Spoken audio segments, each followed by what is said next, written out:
All right, what is up? Ladies and gentlemen, boys and girls, we are back with the Race Brain HYROX Rundown. We got special guests all over the place today. Calling in a staple of Race Brain. He's an OG. He's got the reddest beard in all the land. Jack Bauer licking his wounds. Why are you licking your wounds today, Jack? You want to go ahead and tell the people the good news? Oh, I was like, I don't remember what happened. Did I get hurt this weekend? Oh yeah. Oh, you got hurt. I got hurt. You got hurt in this. Yeah, I got hurt by a little controversy-free weekend in the final standings. No, Matt ended up getting first, and I got second in the draft. So he's got my number lately, barely. That's right. Barely. After all that shit talk by listeners and co-hosts alike, your boy is on top, back to back. You're call me still the king of the regionals. Call me the king of the regionals. We'll get to the draft results in a second. I am currently Jack's daddy based on DC and EMEA regionals. And then all the way from Wisconsin, courses were flying this weekend. Times were dropping, but this guy is safe. Will we see him in Warsaw? I don't know. We got the raw dog. Dawson, how we doing today? Good. No official emails as of yet, but there may have been plane tickets purchased, so we'll have to wait and see. Hope those are refundable. Let me chime in right there. Are you going to be traveling as nicely as Marcus, because he used some points and sounds like he's got a good flight. I need to go back to your and Marcus's podcast of all of the credit card points gathering and travel for HYROX, because he is far and above in the travel. Just I guess he's going to be the more business class. He's going to be the more rested teammate, is what I'm getting at. Yes. He's lie flat across the Atlantic Ocean. Exactly. Yeah, our Debo is not flying cheaply. And then we've got the mad scientist. This dude is cut up today. Look at him. This dude looks so good. He's fit, strong, ready to rock. I think he's probably in 58 shape based on how he's looking today. We got the hybrid engine, Anthony Parasini. Anthony, how we doing? Hey, how's it going? Definitely not in 58 shape. That would be crazy. What's your PB right now? 65? 65. Okay, so you're a little cut up right now. What are we thinking? You a 62 guy? 61? My goal in Vegas, and before I hurt my neck, I herniated a disc in my neck, but before that, I wanted to go 63.20. Wanted to go under 63.20. It's a very specific goal. It is a very specific time. Well, that's why he's the mad scientist. He's probably run the math numbers. So it's gonna have to wait. When are we gonna see the hybrid engine out there racing again solo? Well, Lauren goes and races in Glasgow. But I meant you specifically. Oh, not probably till next season. Follow-up question. When right now Lauren Weeks is taking souls in the Elite 15 men's field. She cracked Rich Ryan, and she's probably gonna crack Dylan in Houston. When are we gonna see Lauren take you deep into the pain cave and a mixed doubles? So I've said this before to her. I said, I don't think I can run with her until I feel like I can run like a sub, until I PR my mile. I think I'm going to have to wait. So it's going to be a while. What's your mile PR? Let's get some stats. Lifetime, like 5:17. So you need to get under 5:17 before you'll run with her? Before I'll feel comfortable enough that I can run with her, yeah. What do you think Lauren's running right now? Sub 5? I mean, she would tell me I'm crazy, but I think she could go sub 5. I think she could hit like a 4:55. I mean, in high school, I was like 1640-ish, and I ran a 4:40, and I guarantee you she's in faster than 1640 shape. I know there's a difference between track speed and threshold ability, but she's definitely sub 5. Well, like we ran a memories on Facebook come up, and there was one that came up that was like 6 years ago or something like that. And we were looking at it, and it was Spartan's Unbreakable challenge or something we had done. And it was like an 800-meter run and then some burpees. And back then, when it was like deep CrossFit time, she ran like a 2:36 800.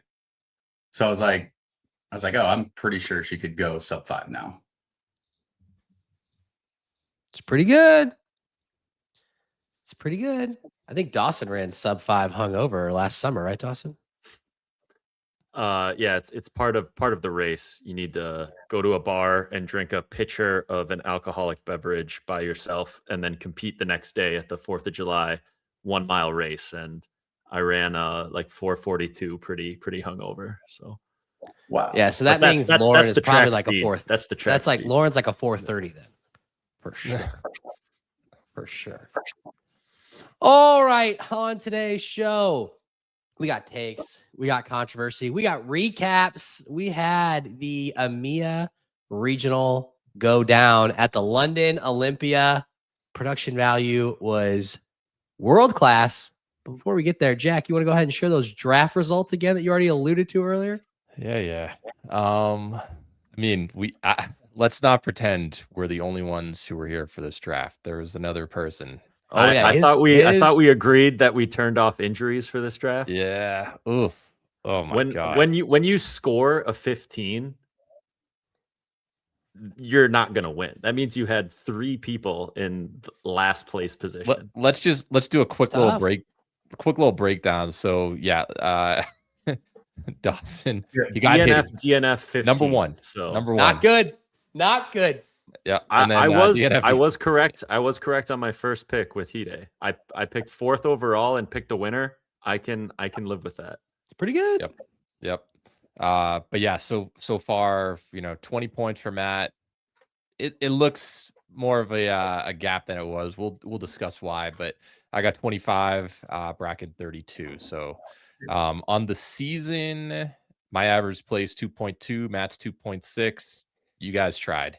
And then head to head, I'm winning the overall. So currently I'm in first place. Matt has been on a roll, though. I will give you that. Peaking at the right time. Dawson, I think you should just tell him that, like, when somebody DNFs and still does doubles, you should just get their doubles result.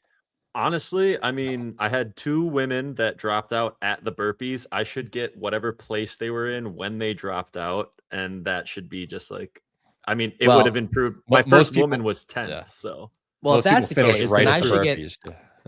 We should have averaged out Dylan's Phoenix performance, because I picked him first overall, and he did terribly in the elite race. Then he goes and damn near sets a world record in the age group and beats Hunter. And if I would have gotten that Dylan, then I would have been the last 3 in a row. So we're cooking right now. We had some racing this weekend. Let's start with the positives. The positives are the production continues to get better. Just thoughts overall, gents, on what you saw this weekend. I'm actually just very enjoyable to watch. Just gonna let anybody else take it, but I totally agree.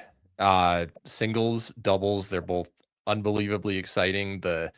Visually, that venue is just really cool. You had the nice tall arch ceilings in several backdrops, like as the cart was going around following the athletes.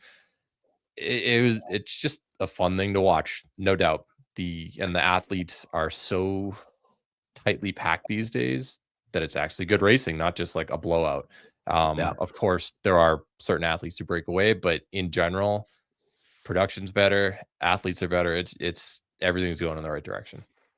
Yeah, I don't know if I just didn't notice this in Phoenix, but they had that, like, I don't even know what you call it. I guess it was a pillar that was like the elite white, and then it would basically say what they were on, if it was like run 7 or like sandbag lunges. And like, it's a little thing, but like you can tell that they're like investing in the production quality. So Anthony, Dawson, Jack, keep me honest if you saw that in Phoenix. I don't recall it, but it's just like little things like that like make it better each race. It wasn't in Phoenix, it was in DC. It was on the bridge over the run track. Yeah. They would say what the leading people were on. So like how they usually have the screen that says what's next, they would do that, but it was on a big screen. So athletes, as they ran through it, could see like the leading group was run 8. So if you were getting lapped by someone, it wasn't that helpful, because you're like, oh, do I need to run again? Or this says go into the skier. Like, so But otherwise, like, that's super helpful for anybody that's going through the race. Yeah, it was super cool. And then I just feel like Lauren Smith just gets, I mean, she's always been great, but she continues to get better. Much love for our guy, Greg, Till, the whole broadcast crew, Erg Army. It was awesome to watch visually. So let's get into the actual races themselves. We will start with in order how that happened. So we'll go with the women first. Your European champion. I've been saying that she was going to go sub 60. It was a matter of when, not if. Sinead Bent with a 58.04. Seika Arning taking that second place spot. We'll get to that in a second. 58.20. Emily Dahmen with a gritty performance. 58.55. Danielle Lowe with the 59.07. Ellie Stenfors 59.14. Stephanie Oswald 59.22. Kat Parnell 60.08. Charlie Sherrill 60.11. Lena Putters 61.30. Vicky McIntosh 62.34. Jana Liebenstedt 63.09. Zara Piergiani 64.01. And then of the finishers, Royshin Egan with a 66.45. The story of the day, though, with Sinead dropping that 58.04. Gentlemen, is Sinead a podium threat for World Championships? Somebody that got fourth last year at Worlds, making it onto the podium doesn't seem like a big stretch.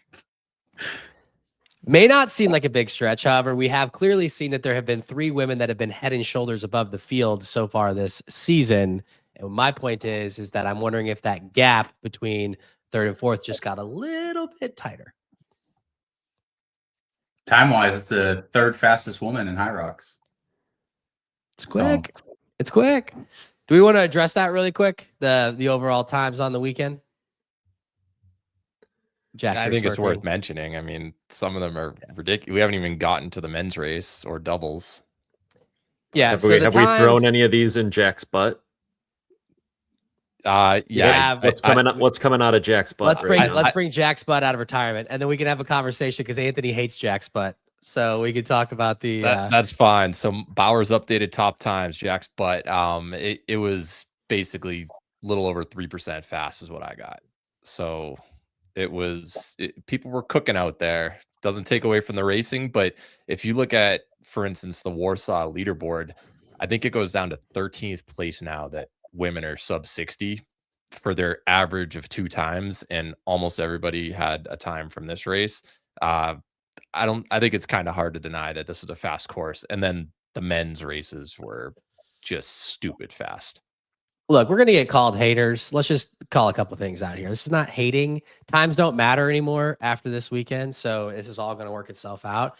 But look, if you need to, and this doesn't take anything away from the athletes, they ran the races they ran. As Anthony says, your best time is that is who you are. That is your best data point. I'm just saying you are your best data point. Yeah. You are your best data point. This one might be a little bit skewed. All 4 races, men's and women's solos and men's and women's doubles, had multiple athletes on world record pace fairly deep into the race. Like beyond that, with penalties, well beyond the halfway point. At one point in the women's doubles race, despite having 75 seconds applied of penalties at the row, they were still on world record pace. Granted, that last run was long, but it was long by like 30, 40 seconds. It was not long by 1:15. Obviously, anything can happen. My only point is that, yes, world records are definitely meant to be broken, but a couple other data points here. We had, how many women did we have sub 60 prior to this weekend? Ever? 5, 7, 6. We had, I just read out the top six women in this race were sub 60. 4 of them new to the sub 60 club. We had 10 men in the 54s.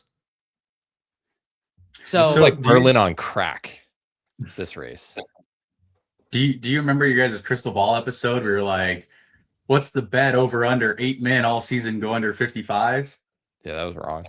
That was way wrong. Well, we weren't expecting London. We were expecting one Berlin. So I want to give we're not, that's not the point of the show, but I want to give a quick shout out to a listener of the show, my boy Phil out in London, I think, did the hard work and figured out why. And so there is on the run course, there was a specific area. And I'll actually pull up a video to highlight where this was. So 1 second. Just going to go ahead and share this, and then we'll get back to talking about the races. And I'll just chime in that it doesn't matter if you run a fast or a slow time. People are racing other athletes. So you're just comparing yourself to the fastest that day. 100%. It's just when you declare something a world record, it's like, yeah, well, they did it here. There's no standardized comparison at that point. But racing. Yeah. is So real racing, quick, let's just Yeah. Anthony's got thoughts. We'll talk about it in just a second. This happened twice on every run. Put it full screen. There's this area right here where they run between these pillars. Matt, if you were top left corner, put it full screen. Oh, within your little inset. Right, so it was bigger. Yeah. Okay. Watch it one more time.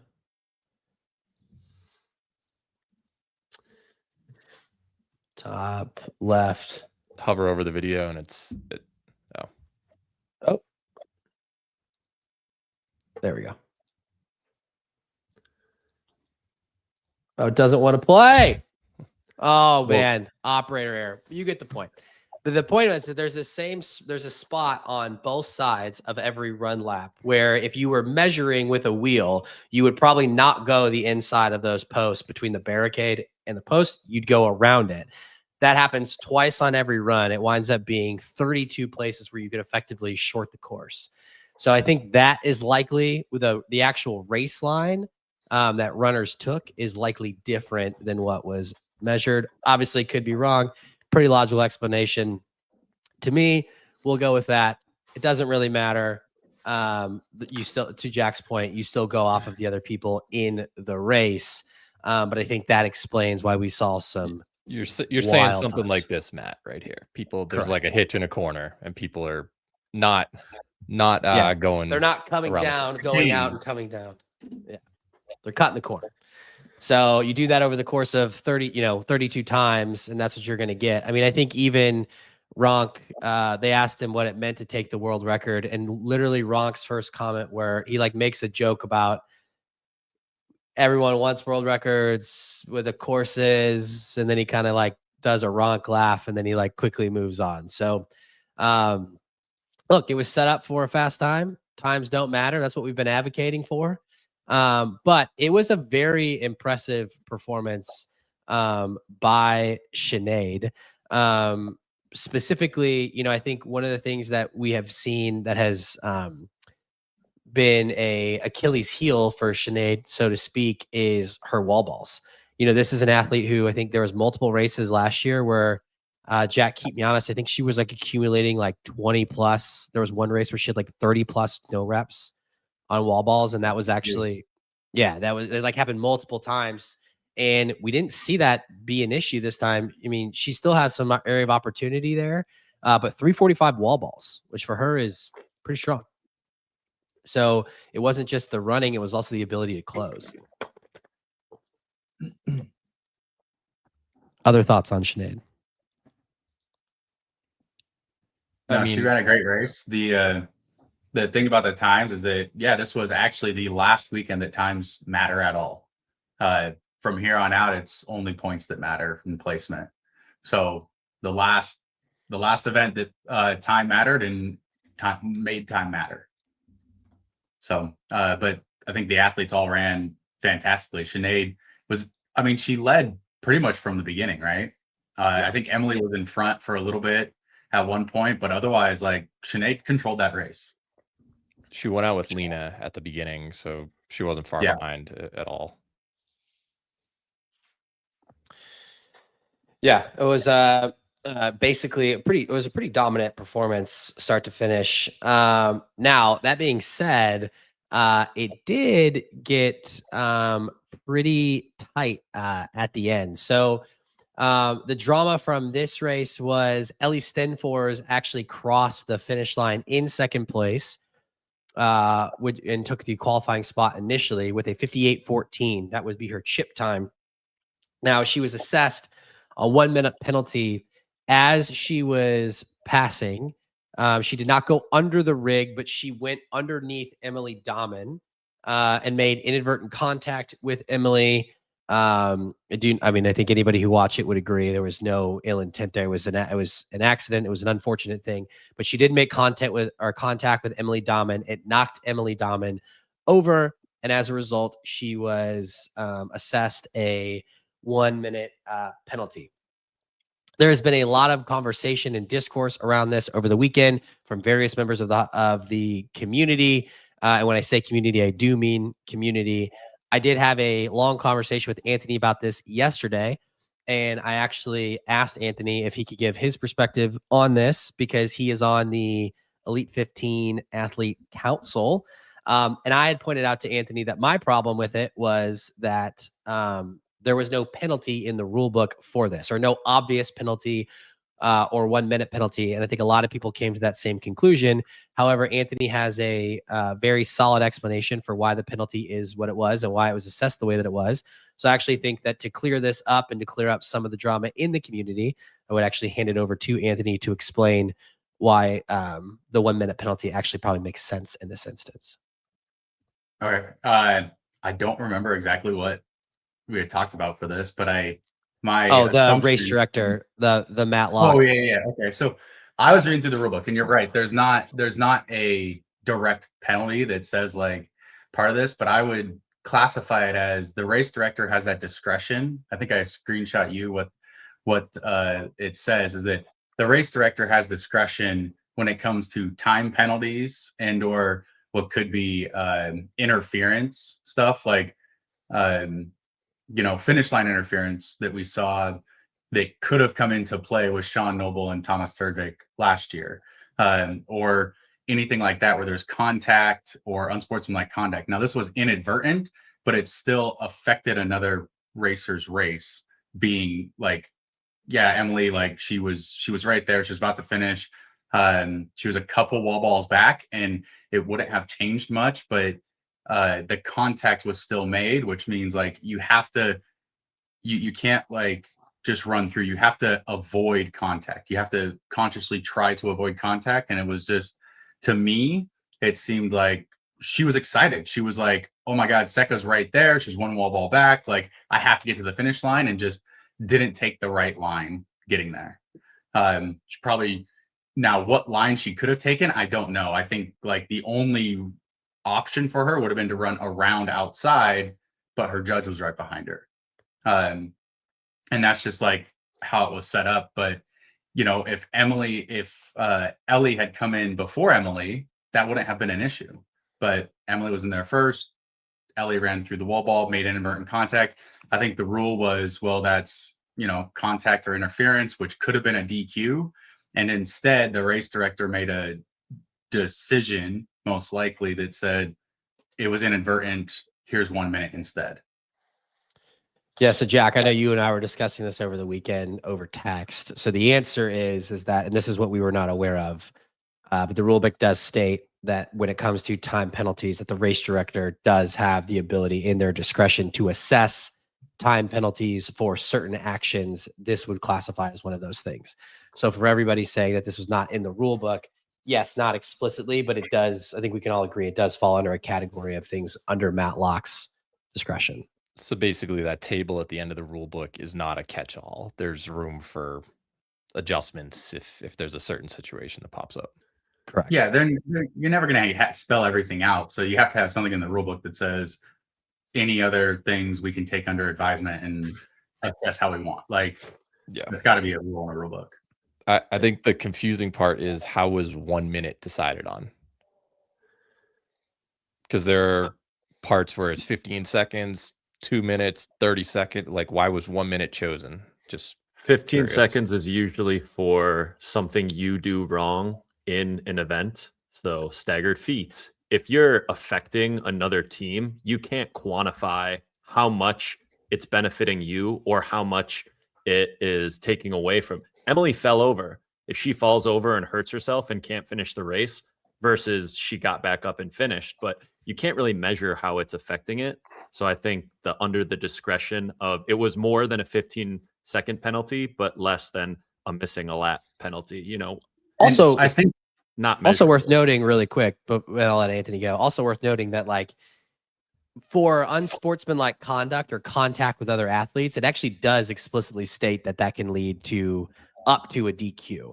I don't think that Ellie should have been disqualified for this because I agree 100% that it was inadvertent. But just like, for anybody like, and I know this is not the argument that Jack's making, but for anybody that's complaining, it's like, well, the alternative is they could have just like drawn a hard line in the sand and said she made contact with an athlete, caused an athlete to fall over, and we're going to DQ her. They didn't do that, but they could have. Yeah, if we look back at Worlds last year, like Hunter and Jeremy going at it, that's a completely different style of physical altercation than what happened here. Correct. Go ahead, Anthony. Yeah. Well, and the other part about it too is like the penalty should not be equal to what it costs somebody. Like, and I'm sure we'll get into this when we talk about the doubles too, where they cut off a corner. That's only 1 second. Or going back to the very first major where Lena misses a lap and a lap is worth 1:15 and she gets a 3-minute penalty. The penalty is more severe always than what it would have cost you in the race. So like, yeah, it would have cost her 3 seconds to run around. They're not going to give her a 3-second penalty. It's much more severe than that because they want to discourage any of that in the future. Now, I agree with that. My thing though is that we need to come up with and I hope that on the athlete council, they discuss this. I think what this lays to bear is something needs to be done about the wall ball finish because you can't run under the rig. You cannot do that per the rule books. And you've got these judges right behind them. So in this case, to your point, Emily came in first. So the only real place that like Ellie could go was to try to like turn around and get around the judges or go underneath, was what she did. And I think I'm still not 100% certain. I think it's a safety thing in case like they throw the wall ball over the target and it were to come down. However, they have those nets now for the cameramen. So why not just put the judges on the inside of the rig? So that way the correct thing to do is you finish your last wall ball, you see go, you drop it, and then you just go out the back and run. But they can't do that right now because you've got judges, cameramen, Faisal or Tommy, whoever it is. Like there's always people right behind them. So it's like if you turn, you see bodies. But it's like that's actually the safest way to exit from the athlete's perspective. And it's also the way that we ensure this never happens again.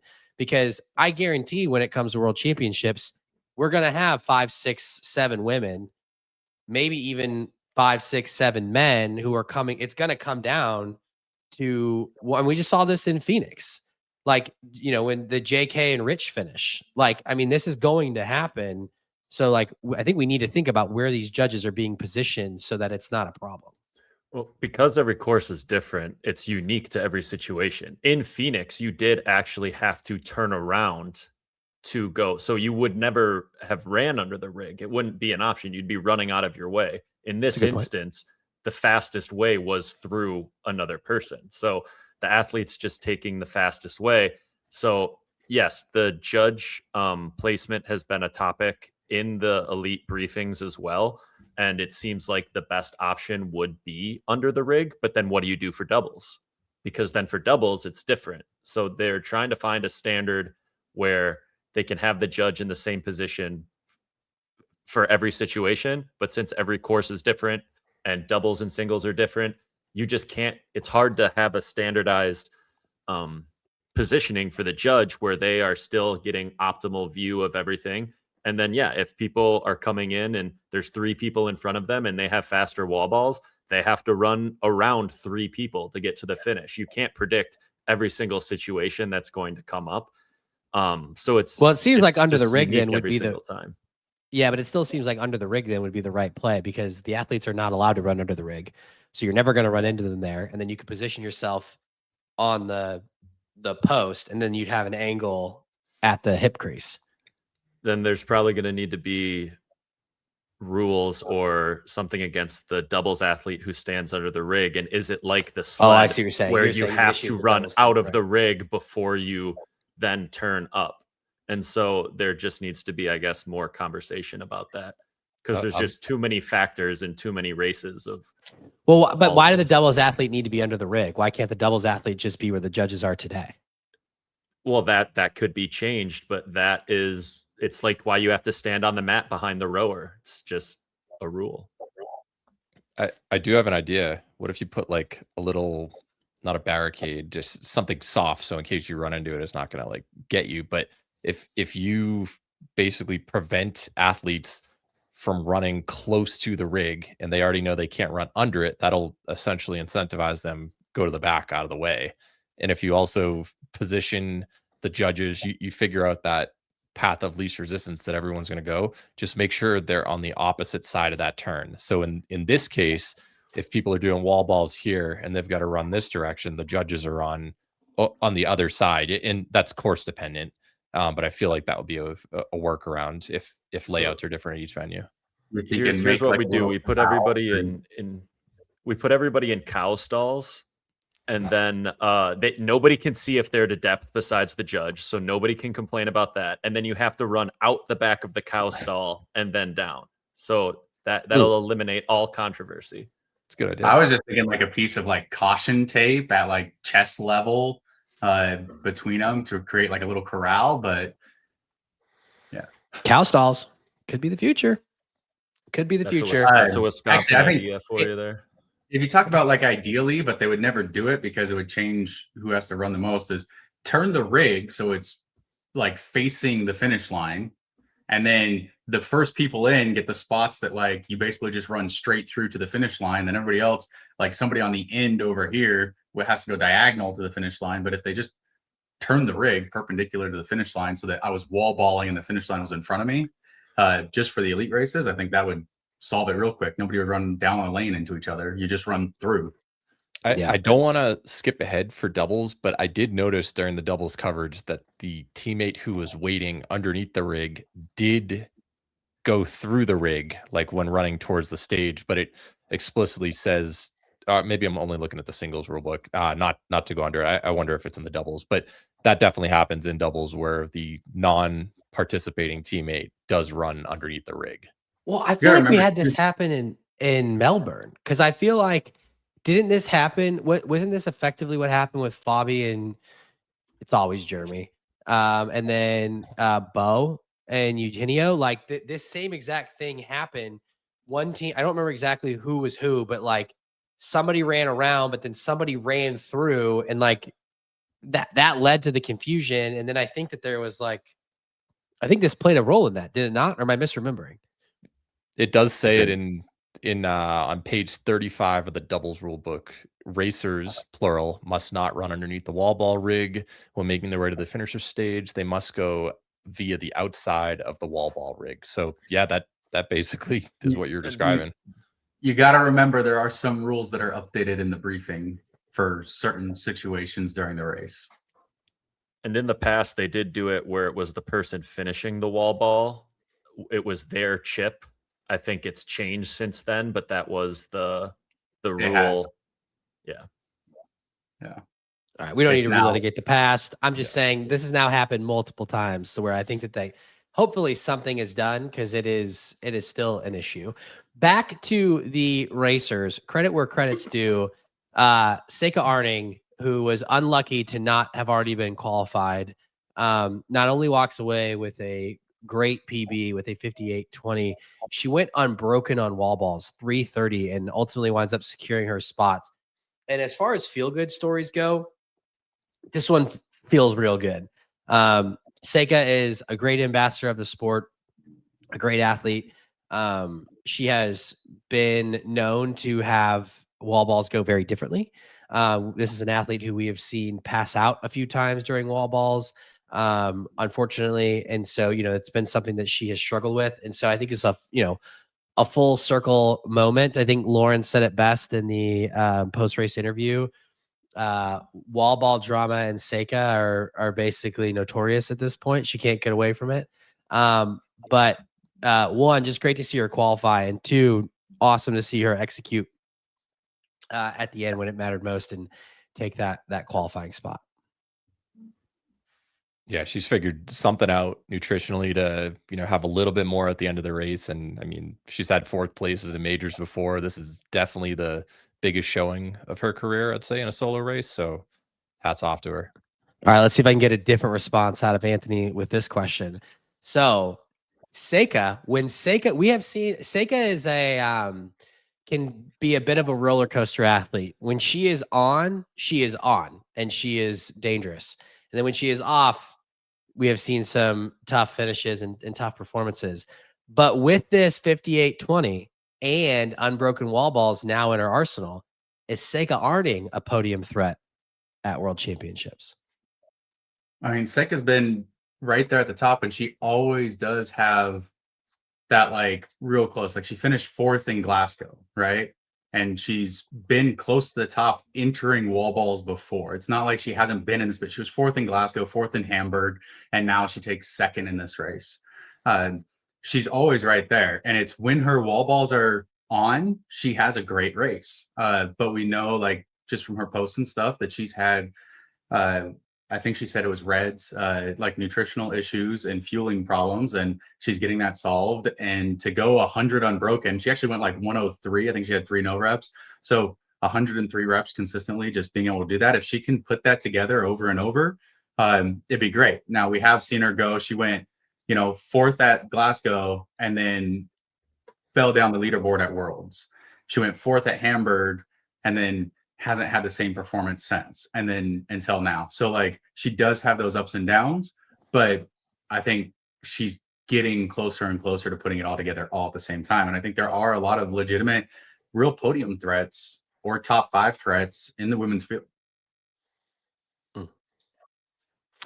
Yeah, great race by Seika. Emily Dahmen rounded out that podium with a 58-55. Great to see this from her. She did not have the race in Phoenix that she had dreamed for herself. She pulled a Dylan Scott and then came out, and I believe, didn't she wind up taking 1st overall in the age group in Phoenix? So on day 2. Yeah, she was out there crushing it. Yeah. And then she follows it up emphatically getting under 60 minutes. I think she's another one that we had said it was probably a matter of when, not if. But really, really strong station performance from her on the day. She was 1st in skierg. She was 5th in push, 1st in pull, 9th in burpees, but then 1st in row, 1st in farmers, 1st in lunges. And then she still is seeming to struggle a little bit on wall balls. It seems to be, that was kind of her issue in Phoenix. She still got a lot of room there. 431. That was 8th. So she's probably got, anywhere from 30 seconds to a minute that she could cut off there. She would be my pick. Anthony asked me yesterday who I thought would qualify in Warsaw, and I would definitely say that Emily would be one of my picks for one of the women to take the 3 remaining spots. She's got to be. I mean, what was she 4 seconds behind Sinead when they started wall balls this race, and was right there in Phoenix, just having a heartbreaking finish. It can't happen 3 races in a row. And if you look now, Sinead's got her spot. I don't think it will. I know. It definitely could. It's HYROX. Stuff can happen. But realistically, the 2 women ahead of her clinch her spot. She should. I mean, Ellie technically beat her, but then was assessed the penalty after. So she should be one of those 3 realistically in Warsaw, but can't write anything on the check anymore like we used to. Yeah. I mean, looking at it too in Warsaw, I don't know how far it would roll down, but of the top 16 women that are currently would be there for Warsaw, 8 of them have qualifying already. And I don't think Emily's going to finish outside of 11th place, which in Warsaw, if all 8 of those women that are already qualified go to, that's what she would have to do. So I think, it's very, very likely Emily gets her spot, but there is some good competition, because you're going to talk about some of these other women. Like, somebody's not going to make it that people think should be in there. 100%. But prior to this weekend, she was also one of the 6 women ever to go sub 60. So she's got it in there. I just pulled up her times on high result in elite races specifically. Her best wall ball is 333, which I would assume is probably pretty close to unbroken. So she has done it in the past. And her coach is Hitty. So he's got something working. So pretty good bet. And then the other pick would be the woman who was on the wrong side of the penalty. Has anybody, I'd have to go back to the crystal ball. I don't think anybody had Ellie Stenfors as their dark horse for the season. Has anybody else exploded onto the scene in recent memory like Ellie has? I think there are a couple new names who haven't had a shot who are gonna surprise some people once they get their shot in next major. But yeah, she has clearly asserted herself. And this is besides Linda, this is basically everybody good in Europe. So she did what it took to finish second place before the penalty was assessed. That's a crazy trajectory versus a year ago where we had her. Yeah, so for those who may not keep up, she did her first HYROX in 2022, ran a 69. I don't know what her background is, so if any of you do, please feel free to chime in. So I don't know what she was doing the last 3 years, but then she ran a 65 at St. Gallen, then ran the World Champs, ran 63, and then she has just been getting, or she's consistently been running in the 61s this season, and then now is drop that 58. So I mean, someone who has clearly figured it out. She would be another person who I would put down as having a very strong likelihood of getting that. So I looked up. She has 4 finishes between 349 and 606 in the CrossFit Open worldwide. And she was a semifinals teams athlete in 2022. So she's a teams athlete. CrossFitter. Okay. Yeah. And then she also grew up swimming. Engine. Some would call that a hybrid engine. CrossFit and swimming. Reference back to your guys' bracket episode where you talked about the sports that lead into the best athletes in HYROX. I don't know how you eliminated swimming so fast when like the world champions are all swimmers and they all like have, you got Lauren and Vivian, Calypso's on the scene, Ronkovic, like the triathletes that are there. I don't know how swimming was eliminated so quickly. Yeah, but have you seen Claybo? Like, come on. Yeah, well, I mean, there's proof, and then there's the wannabe. Yeah. All right. Any other thoughts on, or any other notable performances on the women's side before we talk about the men?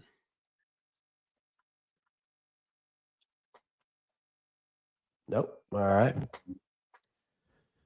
We will switch gears here. The men's race, your new world record holder, Hiddy Viersma, 52:42. Tim Vinish also would have broken the former world record with a 53 flat. Tomasz Tverdik nearly almost breaking the former world record, 53:18. Sean Noble only 5 seconds off the former world record with a 53:22. Luke Greer, 53:40. Louis Osselet, 53:40. Martin Enthoven, 54:28. Liam McCrory, 54:42. Charlie Bottrell, 54:43. Sebastian Iverson, 54:59. Graham Holiday, 55:27. Richard Heineck, Jax Boy, 55:28. Harry Thompson, 55:30. Alan Cow, 56:21. Alan Ploy, 58:46. Now, the story of the day goes to Hiddy taking the world record and the win. He was already qualified with a 52:42. So Tomasz got the qualifying spot here. But Tim actually finished first. He picked up, in classic Tim fashion, he picked up 2 15-second penalties on the burpees. So he had a 30-second penalty. So Tim actually would have probably crossed right around the 52.5 mark, if not for that. Thoughts on Tim's performance? Spoiler alert, I would actually probably say if this was a top 5 episode, I'm probably ranking Tim number 1 right now. Well, yeah, I mean, he essentially won this race and then he won the doubles as well. Spoiler for later on. But I mean, he's basically and he's given jabs at Hunter left and right subtly, which is also funny. But yeah, I mean, he's he's the man to beat. I mean, Hide beat him on he raced very well, obviously stuck with him the entire time, pressed him the entire race, but from a few penalties in the burpees, which if you think Tim just takes an extra 5 to 10 seconds to solidify where his feet are on the burpees, puts him for the win here. And it's just really impressive where he's at right now. His ability to finish, especially after those lunges. I mean, he's still despite 30 seconds of penalties, he's still almost won, which is crazy. I mean, smooth as fast and right. So if he just cleans that up, and I know he told Hunter the same thing in where'd they race each other? Was it Melbourne? Where they raced each other, and Hunter had the penalties and Tim wins. Like, this is the same thing other way around, except for Hide takes the win over Tim in this one. It was also cool to see the sportsmanship there. Of Tim. You know, there's you can go one of two ways. When you realize that you're not going to win, you're not going to get the world record, you can be defeated and dejected. But a true champion, I feel like, lifts other people up. And it was cool that there was a quick moment. He realized he wasn't going to win. But instead of letting that linger, he immediately started amping up the crowd and clapping for Hiddy as he realized what was going to happen. And I just thought that was a cool moment on the weekend. Yeah. Do you think before the race, though, if you had told Louis Oslauer and Luke Greer that they'd run 53:40 and not get the qualifying spot, they would have believed you? No. Maybe if you saw the women's race, if they saw the splits. If you told Sean Noble that he was going to run a 53:22, do you think he would have thought that he was going to take fourth place? I think he would have been disappointed. Yeah, he'd been mad. Yeah, he would have been mad. That's fine. But do you think if you would have told him that he was 5 seconds off the world record, do you think that he would have said that was good enough for fourth place? It's just no shot. Yeah. Yeah, I think with Tim, though, I think the one thing that is worth saying, to your point, like, it definitely does have to get cleaned up, because this is how many elite races now have we seen Tim get at least one penalty on the burpees? Doubles Worlds last year, they got 30 seconds of penalties, and it didn't cost them there, but almost did. Almost did. Exactly. Yeah, when you get to this ability level, it's like penalties just mean so much more, because everybody's so close that can be the differentiator, can be one penalty. So just taking that, like I said, 3 to 5 seconds, being careful on the sled pull and on the burpees, it's worth it if the penalties are going to be this severe. I mean, Tim basically pulled a Hunter from what Hunter pulled the Tim last major. So it's like, hey, just stop being sloppy and you'll win. And now he does the same exact thing the next race, and it cost him the win and a world record. Yeah, I did this math before on the grid setup when it was down and back. Like, how many seconds per length does it cost after an athlete gets a warning? Because usually they clean it up after the warning. They'll like pay more attention to their feet or something. So I did this on like both the burpees and the lunges. But Tim didn't seem to like clean it up afterwards. He was like, oh, I'm still good. And he just kept going to get, after the warning, 2 more shots. But it can cost them up to like 3 seconds per length left of burpees. So hard to tell on this course, because it was just a down and back on the burpees. It wasn't like down, back, the way that the grid is set up. But you don't really know what it actually could have cost him to slow down and set his feet. So basically, you do this right away, you might cost yourself 9-10 seconds, which is huge at the tip of the spear in this race. Yeah, it's 12 seconds was what would have been the difference between the top 2 times. Yeah. I will say on that. I was just going to say, he tends to get warned on the lunges very often too. So it's kind of those 2 areas. I think it's standing all the way up. Race, like the very first rep? Yes. Yeah. He got warned right away. I will say on that note, I really hope that HYROX evaluates the judging on the burpees. It is I mean, I've been on the side of it's being overjudged now for a little bit, but this weekend was especially tough. What I mean by overjudging, the judges were quite literally making contact with athletes. There is a clip going out there right now of a woman's ponytail touching an athlete in the head. I mean, they are like joined at the hip, and it just is like, it's not, I don't know. Like, I want clean sport, and so I want clean judging. I also want to see them be athletes.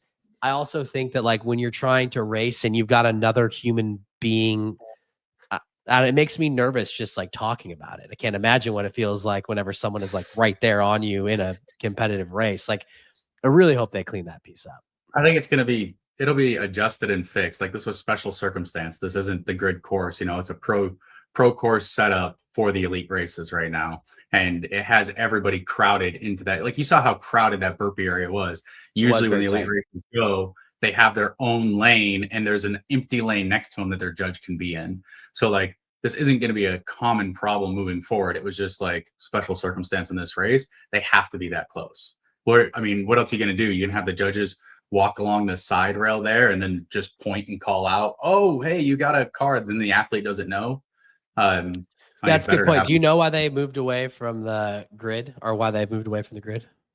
They need an extra hall to set it up in. Right now, they're just converting the pro courses into an elite race, which is not the ideal setup. Got it. So it's a space issue. Yeah. Question for the panel. If I told you that we were going to see our first sub 53 on the men's side, but that the wall balls were going to be 405, would you have believed me? Only if it's Hide. Because that's what happened. Hide ran a 52.47. Sorry, that's wrong. 52.42 with a 405 wall ball, which, again, hats off to him for being the champ in this and getting the world record. That is still, though, the biggest chink in his armor, or potential problem for him come Worlds. I think back to was the first major of the season when Ronk and Dylan were running into wall balls together, and Ronk like just looked at ease because he knew that he had Dylan on the wall balls.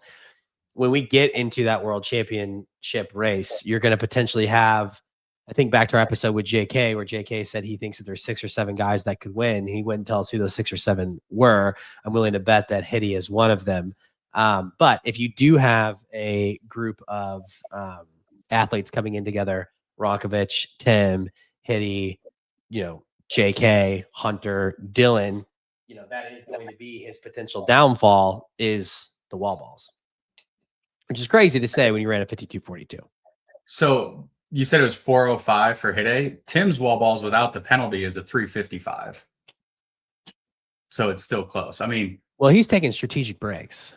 Okay. Well, even Tomash was like 350 and he cruised through those. I think he dropped it once, but it seemed like pretty slow splits across the board for men. It could be another situation where the entrance was further back because the last run was long. When is the cutoff to when the timer starts on the wall ball?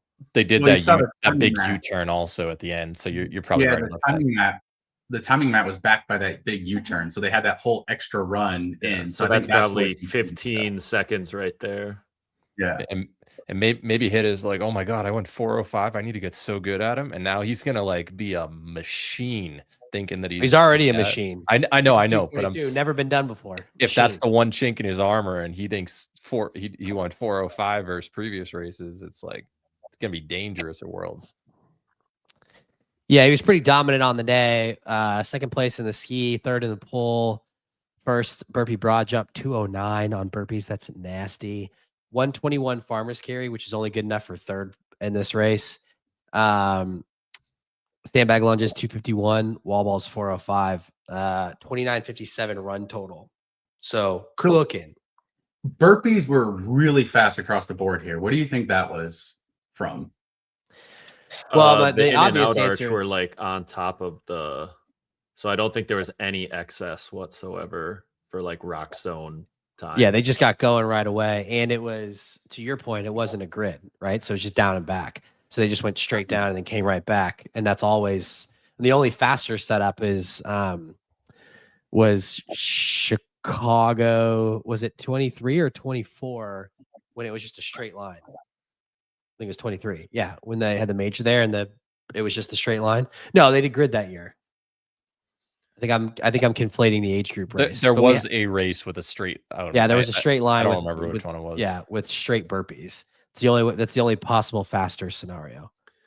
They didn't want to get stomped on by people jumping behind them because there was only 4 lanes available, so they were going as fast as possible. Anyways, it was crowded when especially the men's doubles race. Oh my word, there were bodies like 6 everywhere. guys going around a corner, or 6 teams, not guys, because double that. Yeah, Debo would have hit somebody for sure. The only reason I asked is because if we go back and just look at Phoenix, that was also just a down and back, and DC, the burpees were fast, but like in Phoenix, Cole, who did amazing burpees, did a 229. Right. There was the broken up area in about halfway through where you had to step. Yeah, that little shuffle stuff. That's not 20 seconds though. Yeah, but at 235 from JK, who's great at burpees, 225 from Ronkovic. None of them are doing this like, what was it, a 208, 219, 219, 220. Like these guys, they went the fastest in Phoenix would have been 4th, 5th, or 5th, 6th, 7th. Like they would have been middle of the pack here. Do you think this may not make sense, but do you think it's just because the way that the course was set up, the runs were, you were accumulating more run volume later in the race?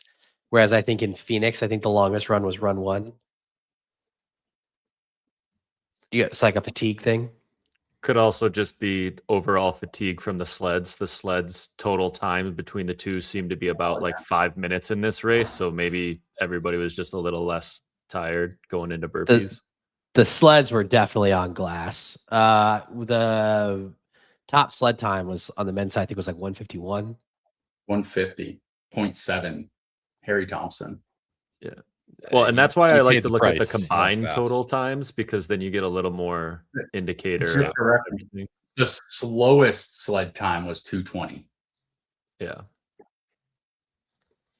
Yeah. If we look at Harry's race, I think to your point, Dawson, his faster than DC's fastest. Yeah, Harry's total sled time, push and pull combined, 451. 5 minutes. Yeah, which if you're under 5 minutes, that's insane. I mean, quick. Yeah. Just back to Hiddy real quick. One of the biggest takeaways that I'm looking at he set a record. He was the 4th fastest runner, and his splits, except for burpees on each zone, 2nd fastest, 7, 3, 1, 4, 3, 8, 4. Like he didn't really win anything, and yet he set the record. So he's just unbelievably good at everything, but not the best. Except those are always weird when you look at it, because a 7th place could be 3 seconds difference on a row, like farmer's carry, or a 2nd place on the sled pull could be 15 seconds. So yeah, it kind of skews it that way. It's placements, especially in these elite races, the margins are so slim. Yeah, what was they showed? It was the farmer's carry. Everybody was within like 12 seconds, 15 seconds from like 1st to 15th. To Dawson's point, Hide was 7th on the sled push by 20 seconds was the difference there. Hide was 3rd on the farmer carry by 8 seconds. So like you can't really tell just by place what that gap would have been. Yeah, you need your percent ratio of the fastest on that. Yeah, percent of winner, baby. He gets 100. He gets 100. Shout out to Hiddy. I'm going to imagine that he's gonna crack the top 5 episode next week and is a world champion threat. Tomasz to verdict like a fine wine. He's getting better with age. The 40-plus-year-old, the oldest athlete in the Elite 15 field currently, dropping a 53-18 dog. great race all the way around. 30-18 run total, kind of similar to Hitty. You know, didn't really win anything on the stations, but was incredibly consistent and ran well. Good to see him. He actually surprised a lot of people. He got 5th in that Hamburg race to start the season.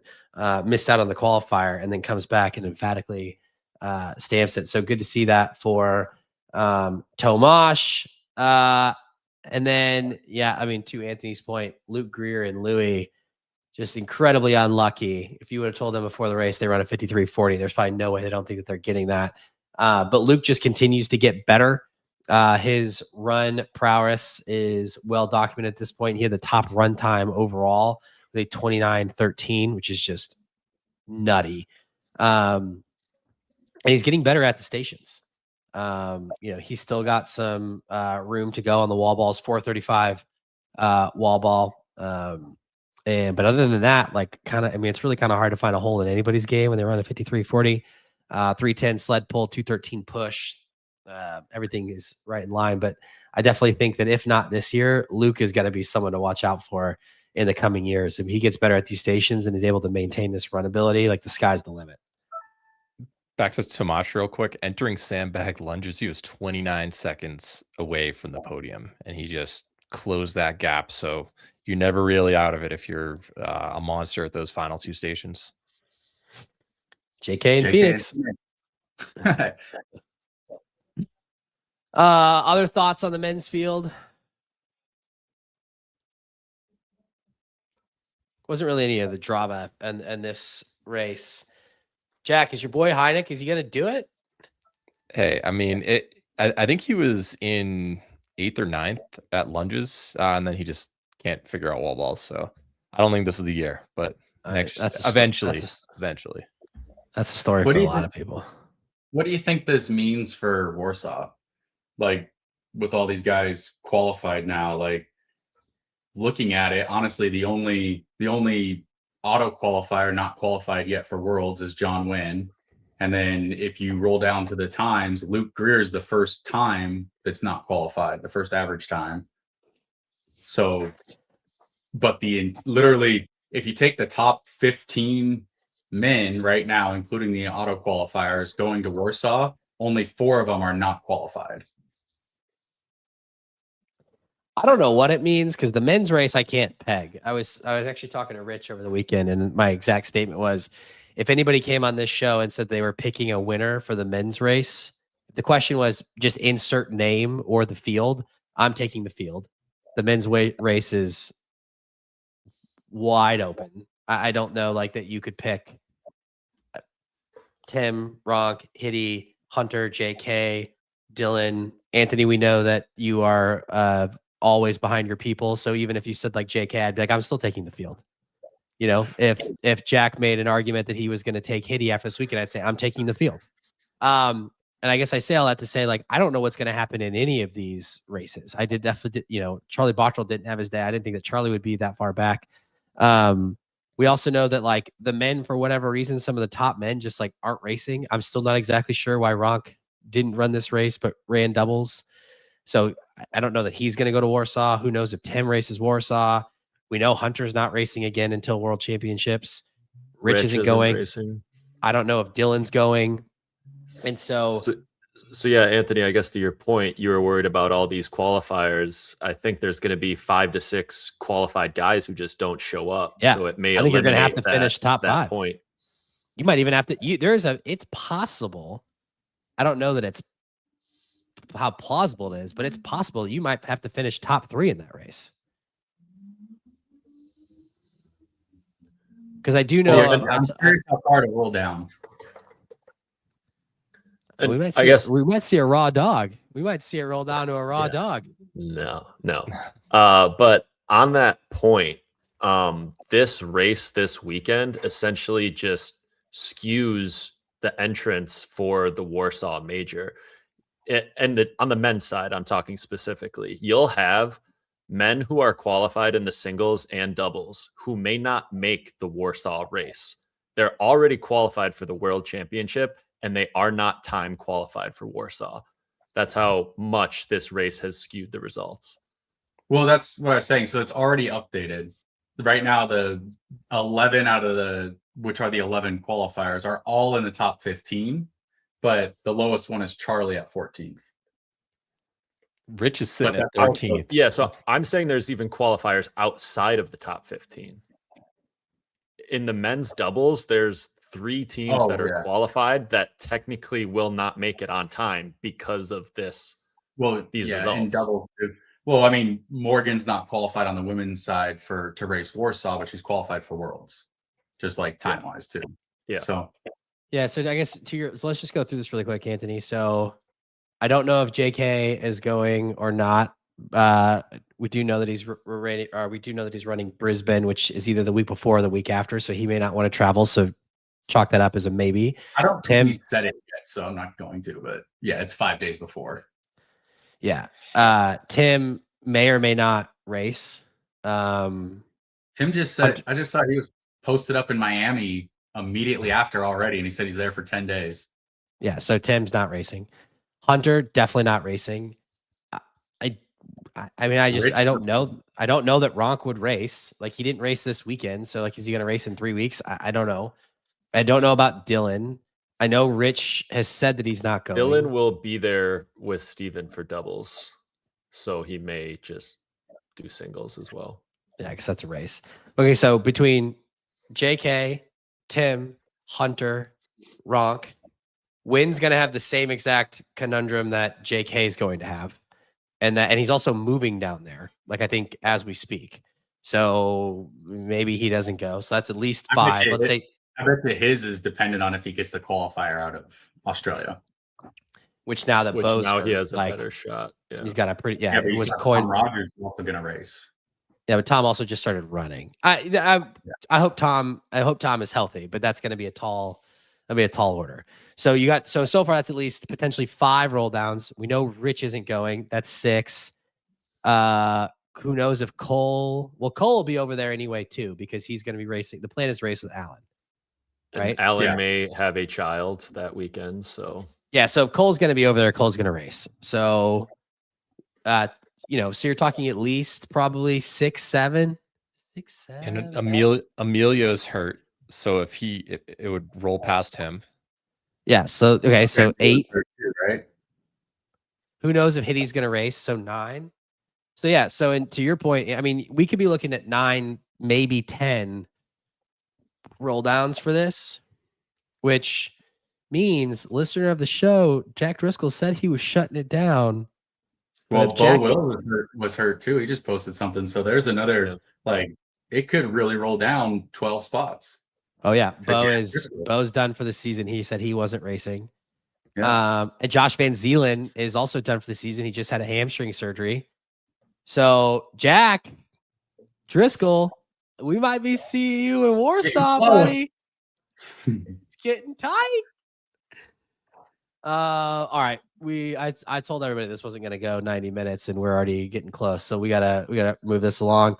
Let's cover the doubles race really quickly. The world record that had been standing for well over a year got beat not once but twice in this race. Tim Vinish and Alexander Ronkovich taking the win with a 47:40, lowering the world record by 51 seconds. Sebastian Iverson and Gustav Cordua, 48:30. Luke Greer, Harry Thompson, 48:42. Martin Endhoven and Louis Osselet, 48:55. Jake Deard and Jake Williamson, 49:05. That rounds out your top 5. Do you think, another question for you, if you told Sebastian and Gustav that they were going to break the world record, do you think that they would have thought they were going to take second place? I mean, that men's pro Tim in the field? Based on the people in the race, yes. Yeah. So just going back, Matt, you said the record stood for over a year. It stood for 11 months. 11. No, it didn't, because Miami was in April 2025. But they set their previous record. They were the previous record holders, so technically. Wasn't it? No, because before that, I mean, that was open doubles. You're right. Yeah. That was open, and then they ran faster with pro, I think. Yeah. Jake and JK, who set it in Houston a year ago, and then a month later, Pelayo and Rich set it in Miami. But I mean, there's been so many attempts at others trying to break it, and nobody was able to. Really strong teams, and not to take away from this men's doubles team, but they obviously are a really strong team, 2 world champions, and previous world record holders. Now they own this one together. Like, I don't know if there would have been a better team to try to take it. I mean, they did team up last year and went 49-26, and now 2 minutes better this race. Yeah, I mean, it was an impressive race. They basically dominated it from start to finish. Yeah, and I think that was the thing that, to your point, Anthony, like, we've seen plenty of people go after this record.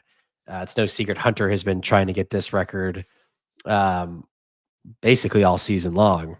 So, question for you all: it took almost a year, 11 months and some change, to break this record. How long will this new low water mark, 47.40, stick around?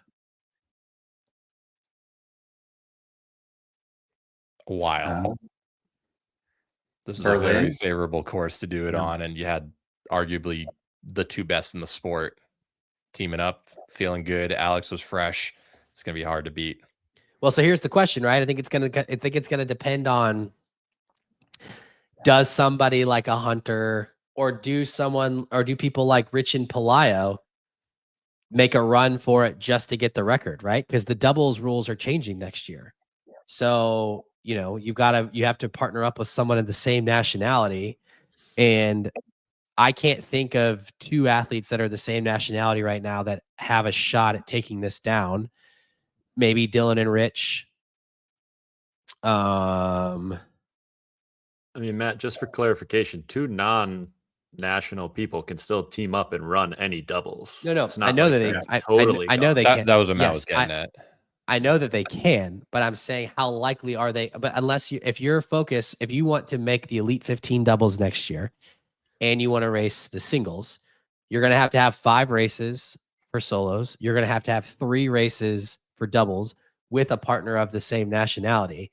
What's the likelihood that you're going to then just do a for funsies race with somebody else? When HYROX is doing all of these showcase events with influencers, maybe they do a showcase event for a doubles world record attempt and make an entire event out of it.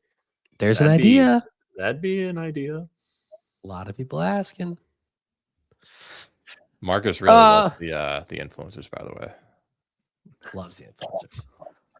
All right, on the women's side, Whoa, you didn't even talk about the qualifying team.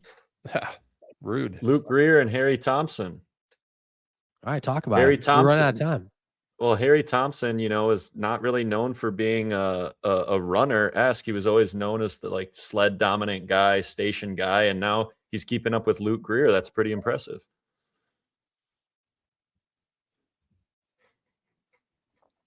Came into this with one of the lower seeds, beat out a lot of good teams that have been on the cusp of qualifying in the past.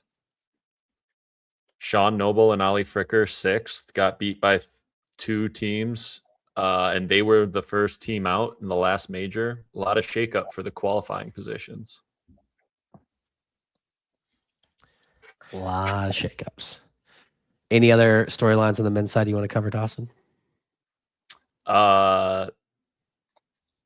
This may be the last time that we see a few of these teams now that there's all these crazy times. So get your points for next season, I guess. We're in 10 point of the season. 10 of the top 19 all-time marks in this race. Just saying. Was that really what it was? I was curious about that. Not non-duplicates. There are a couple times surely Okay. where teams have run faster. Yeah, but 10 sub on the 50, leaderboard. Yeah. 4 sub 59s. I mean, that's wild. All right. The biggest controversy, though. The biggest controversy. On the women's side, your champions, Lucy Proctor and Sinead Bent with a 53.46, Ida Mathilde Steensgård and Ellie Stenfors 54.09, Charlie Sherrill, Lauren Stockley 54.38, Danielle Lowe and Vicky McIntosh 54.59, and rounding out your top 5, Kat Parnell and Jade Skillen 55.03. This race also not without controversy. Two professional runners, Holly Archer and Saskia Millard. They took 7th ultimately with the 55.35. However, they had 90 seconds worth of penalties. They picked up a penalty on the burpees. They picked up a penalty on the row, and then they picked up a 60-second penalty coming out of, was it the push or the pull? Pull. Coming out of the pull as they were. So the rules are, just so everybody knows, in the elite race, you have to run back down the lane that you came in. And then I think that there's like a, what do they call it, Anthony and Dawson? Like the little box. The end zone. The end zone. Oh, there you go. That's easy. Once you get in the end zone, then you can take whatever line, but you do have to stay. You've got to go, right? Keep me honest here, Anthony. You just have to come down your lane. And then once you were in the end zone, you can kind of go wherever from there. So but you, in events where you have to run down, because it doesn't always happen. Like if you go back and look at Phoenix and DC, none of the athletes had to run down their lane in order to exit the zone, right? Like you go back and watch Lauren and Vivian, they literally just turn around and run, or they push the sled, get into the end zone, and you can run down the others, right? You don't run out of the lane, the working lane area. So but if you do have to run down the lane, which this was a race you did, once you were in the end zone, you're free to go wherever. The problem was that they were not into the end zone yet. They cut it, and then they were assessed a 1-minute penalty. So if you're talking about Saskia and Holly, yeah, they cut like with about, I don't know, maybe a third of the lane left. They cut out, which they were in lane 1. So they didn't cut across any other working lanes. They cut across blank lanes, but you're still not supposed to leave your lane. Yeah. Every other team had a sled push that would be their marker for what they had to run around. They were the only team that didn't have something in their way. And I do believe it doesn't matter. The penalties are the penalties. And this is clearly stated in the rule book. You have to do it. But I do think those are two separate ones, because Saskia and Holly they cut the corner. It was literally like they went right over it. It was Charlie and Lauren who wound up getting assessed a penalty after the race. They cut a third of it. And so it's the same exact penalty, but the order of severity. No, was it Holly or was it Charlie? She runs down the lane adjacent to their working lane. So she actually runs down lane 1, not their working lanes. The other member ran down their working lanes, and then she cuts in front of the other sled. So like she runs outside the line all the way down the lane and then cuts across the other sled, the other working sled. But they were in lane 1. They were in lane 2. Holly and Charlie. Were in lane 2. Yeah. Wait, Charlie, those are different teams. Yeah, so Charlie's team was not in lane 1. Charlie and Lauren. Was it Lauren then? She runs down the lane and goes around their sled. Charlie runs down Saskia and Holly's lane and then cuts in front of their sled. Yes, I think I'm tracking with you now because we have 2 penalties. The Saskia and Holly, who had the 90 seconds worth of penalties. Yeah. They were in lane 1. They cut a corner. I'm with you. Charlie and Lauren's was more egregious. They did cut lanes and ran through people's lanes. Or Holly ran in the improper lane. Correct. And ran in the proper lane. Holly and Saskia quite literally just like cut the corner right at the end. Because it was like it didn't even get caught at first. Would have been empty lanes, yeah. Yes. Yeah, they wouldn't have, they had to like slow it down, and like she like just barely like cuts it. Either way, this is written in the rule book. And the real controversy here, I think, Saskia and Holly took it in stride. It was actually kind of cool. I think Saskia said before, this is something that Lauren Smith shared after the fact. Saskia said before the race it'd probably be her one and only Elite 15 race. Now she's caught the bug and they're going to come back. This is a team that they're not really doing any HYROX specific training. They're both on Team Great Britain and they're running. There's a lot of talk on would we eventually see men and women go sub 50 and Garvey was very much of the opinion that we would. And, if someone came in and did this, I don't know that we're going to see anybody go sub 50, but this will be a fun team if and when they actually start to prioritize and watch, because their running was insane. Yeah, Saskia was ridiculously impressive on camera. Just, you can tell that is a high level track runner, and Holly obviously has some ridiculous credential as well. Yeah.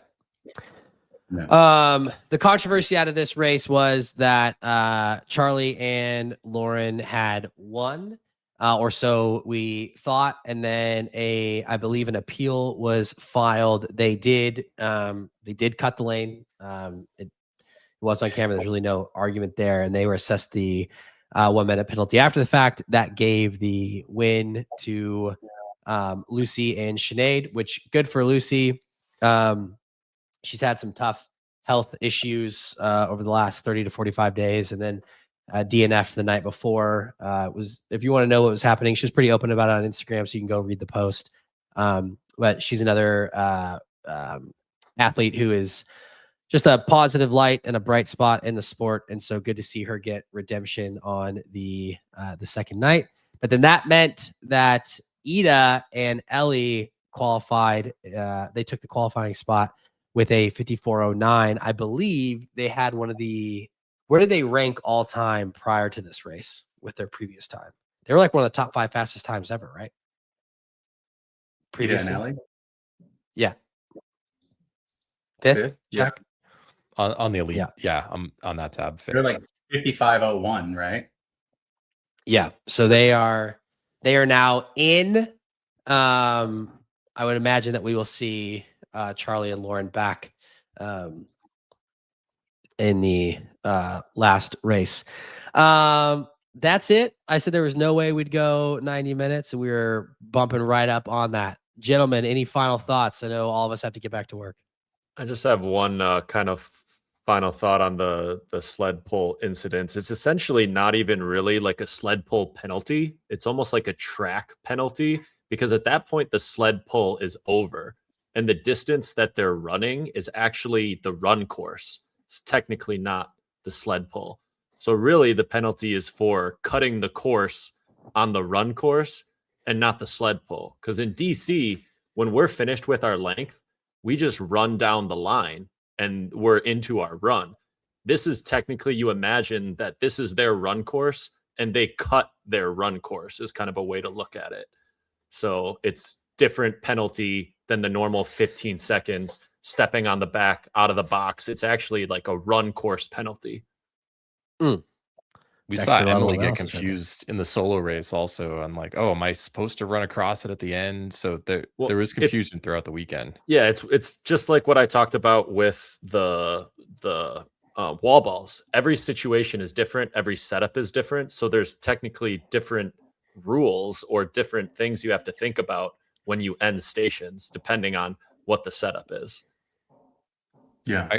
I guess my question for the panel is, what are your, just yes or no, should retroactive penalties be allowed? Like in this situation, it followed, I think, the normal timeline that they talk about, because if you cut the run course, there's not technically a judge in a station. You're not questioning something, a judge's decision.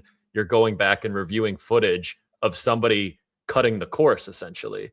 So I think the timeline of how this was used was actually following the correct timeline. If you don't have all that information, then I guess I can see why you would think that this is retroactive. But if an appeal was made within the 60 minutes and then they did it within the allotted time that they have after that, which, Anthony, you can correct me on what that is, but it followed all of the rules. So yeah, like I found out that there was like an appeal when Tom, Lucy's boyfriend, messaged me like 3-4 hours after the event. He's like, hey, just let you know, Lucy and Sinead won, and he sent me the link to HYROX World's post. And I was like, oh, what happened? Who did it, right? And went down that rabbit hole. But yeah, apparently there was an appeal filed, and HYROX can't just go immediately look at it. They say they have 24 hours to review any appeal anyway. they can't go look at it. The men's race started by the time they received it. So everybody is watching the men's race. And as far as I know, they went to it, saw it right after the men's race, and were like, oh yeah, that's it. They went to go like inform everybody, but it's 11:30 midnight there when they're trying to tell people and get the results updated and stuff, as far as I heard. So like it wasn't out of the normal. It was actually, in my opinion, I think it was actually really quick to have an appeal turn around in less than 3 hours like that. Like that is extremely fast. It's not like the LA situation where they caught it right at the finish line and it was able to be adjusted at the finish line because it was submitted supposedly by another team. So yeah, and I mean, and that's why I kind of wanted to differentiate that this technically wasn't like a sled pull penalty, because depending on where the penalty happens, there's different rules for if it can be reviewed and what the time frame is. Does it have to be done during the race? Is it a judge's decision? Like, so all of the discrepancy online between like the rapid cooling, the throwing of things that are garbage and littering, like all of these rules have different situations and when they can be enforced and how they're enforced. And this one actually followed all of the rules. So I don't think you can be up in arms about this. There's only 3 things that are allowed to be appealed. Like you can't appeal a judge's decision. You can't like have somebody go look at your wall balls. You can only appeal safety, unsportsmanlike conduct, and course cutting. And so it's got to follow like one of those things. Yeah, I think I don't love decisions being made after the fact, but I do understand where Dawson is coming from, and the fact that you can't appeal calls on the field or judges' decisions, I think makes sense. I appreciate that they're getting it right. So I think that's the most important thing. HYROX got this one right, and it was the right call, and it was consistent. I think that's what we're asking for, is consistency. All right, that's all we got. We got to get out of here. Got to get back to work. Rich is still not paying the bills. Call him Spartan Rich. He's just out here not paying us. All right, Jack, Dawson, Anthony, always a pleasure, never a chore. Appreciate everybody hopping on. Let us know where we got it right and wrong in the comments. Later.